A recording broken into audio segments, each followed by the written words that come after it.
আসসালামাইকুম বন্ধুরা, নিশা লাইফস্টাইলে সবাইকে স্বাগতম। নিশা লাইফস্টাইলে সবাইকে স্বাগতম জানিয়ে শুরু করছি আজকের রেসিপি। আজকের রেসিপি অত্যন্ত সুস্বাদু একটা তেল পটল রেসিপি। তো ভিডিওটা স্কিপ না করে প্রথম থেকে শেষ পর্যন্ত দেখতে থাকুন। তো এর জন্যে কয়েকটা পটলকে আমি এভাবে খোসা ছাড়িয়ে নিয়েছি আর ধুয়ে পরিষ্কার করে একটা ঝুড়ির মধ্যে নিয়ে নিয়েছি। দেখতেই পাচ্ছেন সম্পূর্ণ খোসা আমি ছাড়াইনি, আর দুই সাইডটা একটু মাঝখানে ফালি করে কেটে নিয়েছি। সম্পূর্ণ ফালি করে কাটার প্রয়োজন নেই, হালকা একটু ফালি করে কেটে নিয়েছি। এরপরে গ্যাসের উপর প্যান বসিয়ে দিয়ে দিলাম পরিমাণ মতো সর্ষের তেল। এবার তেলটা গরম হয়ে গেলে ওই তেলের মধ্যে দিয়ে দেব সামান্য পরিমাণে লবণ ও একটু হলুদ গুঁড়ো।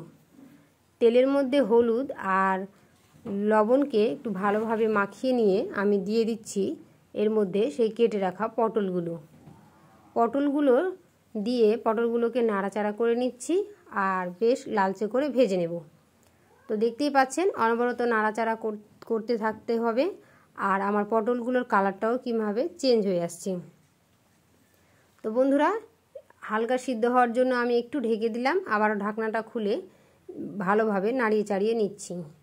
আর এই সময় পটলগুলো লো ফ্লেমে রেখেই পটলগুলোকে ভাজতে হবে, এতে করে পটলগুলো পুড়ে যাবে না। তো দেখতে পাচ্ছেন পটলগুলোর কালার খুব সুন্দর একটা কালার চলে এসেছে আর পারফেক্টভাবে ভাজানো হয়ে গেছে। এবারে পটলগুলোকে আমি একটা পাত্রের মধ্যে নামিয়ে নিচ্ছি। এরপরে ওই প্যানের মধ্যে দিয়ে দিচ্ছি দুটো তেজপাতা, একটা ছোট এলাচ, একটা লবঙ্গ আর একটা দারচিনি। আমি কিন্তু রান্নাটা ওই তেলের মধ্যেই করছি আর এক্সট্রা কোনো তেল দিচ্ছি না। এরপরে দিয়ে দিচ্ছি আদা বাটা, রসুন বাটা, আর দিয়ে দিলাম দুটো কাঁচামরিচ বাটা আর একটা বড় সাইজের পেঁয়াজ বাটা। এবারে দিয়ে দিচ্ছি একটা টমেটোর পেস্ট। সবগুলো উপকরণকে বেশ ভালোভাবে একটু নাড়িয়ে চাড়িয়ে নিচ্ছি, এতে করে আদা রসুনের ও টমেটোর যে কাঁচা একটা গন্ধ থাকে সে গন্ধটা থাকবে না। তো বন্ধুরা, এবারে আমি অ্যাড করে দিচ্ছি কিছু গুঁড়ো মশলা।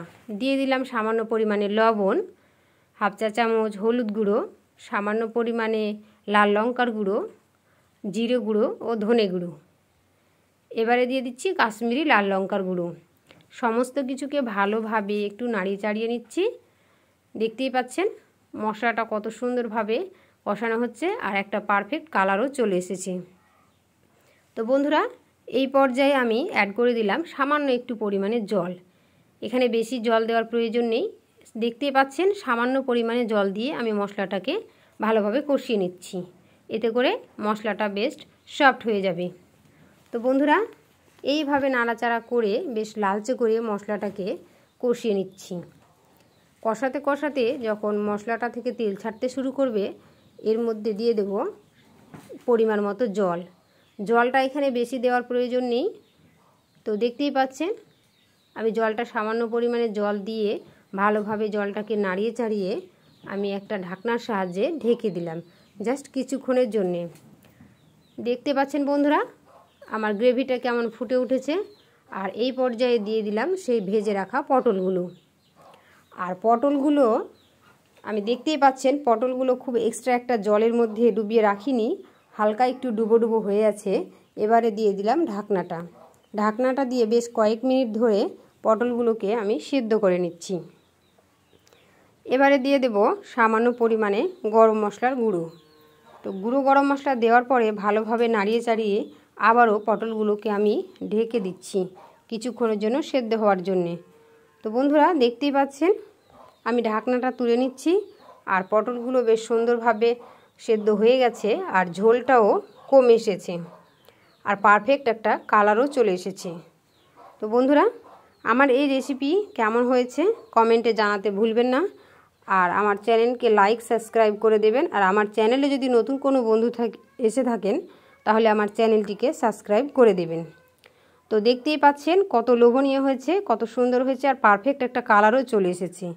আর আপনাদের দেখাই ঠিক এই রকম একটা কালার চলে এসেছে। আর গ্রেভিটাও দেখুন খুব পাতলাও হয়নি আবার খুব গাঢ় হয়নি। ঠিক এই পর্যায়ে আমি এবার একটা পাত্রের মধ্যে পরিবেশন করে নিচ্ছি।